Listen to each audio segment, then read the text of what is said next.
ओम शांति। आज की प्रगति पथ पर ले जाने वाली कहानी का नाम है सत्यता और ईमानदारी से प्राप्ति।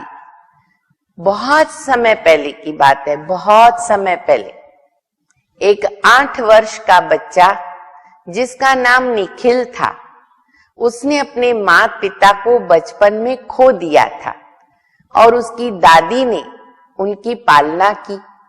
दादी उनको समय प्रति समय बहुत अच्छी अच्छी शिक्षाएं देती थी और निखिल भी बहुत अच्छी तरह दादी की शिक्षाओं को सुनकर और जीवन में आचरण में लाने का प्रयत्न करता था।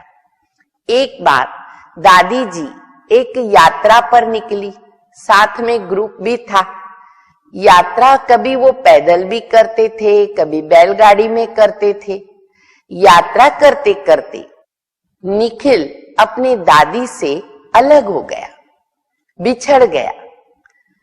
इतने में एक 4 आदमी मशाल लेकर के निखिल के पास पहुंचे।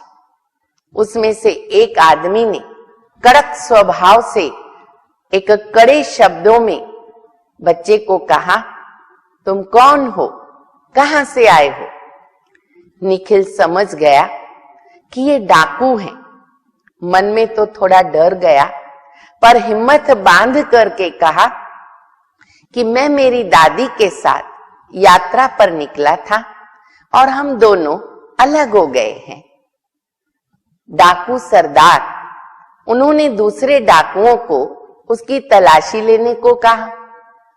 तलाशी लेने पर बच्चे से कुछ भी नहीं मिला, तो डाकू वापस जाने लगे।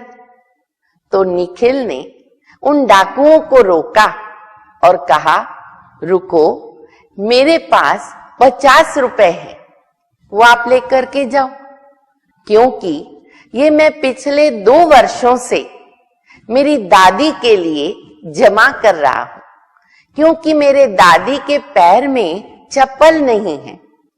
उनके पैर जख्मी हो गए हैं, सूज गए हैं, वो चल नहीं सकती है। इसके लिए मैं उनके पैसे जमा कर रहा हूं, वो आप लेके जाओ।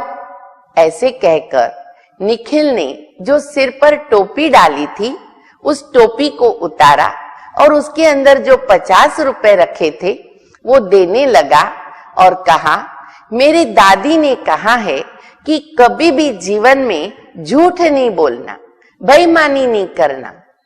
ये सुनकर डाकू हैरान हो गए।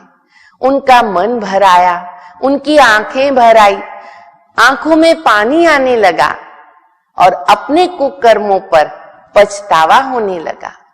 उन्होंने निखिल को बहुत प्यार किया, गोद में लिया और उसको उसकी दादी को ढूंढकर उसके पास पहुंचाया और संकल्प किया कि हम भी आज के बाद कभी जीवन में चोरी नहीं करेंगे, झूठ नहीं बोलेंगे, बेईमानी नहीं करेंगे। कहानी से हमें ये बोध प्राप्त होता है कि सत्यता और ईमानदारी ये ऐसी पावरफुल आध्यात्मिक शक्ति है जो हम आत्माओं को परमपिता परमात्मा के समीप रखती है। इसलिए परमात्मा को सत्यम शिवम सुंदरम कहा जाता है। तो हमें अपने जीवन के अंदर सत्यता और ईमानदारी को स्थान देना बहुत जरूरी है। ओम शांति।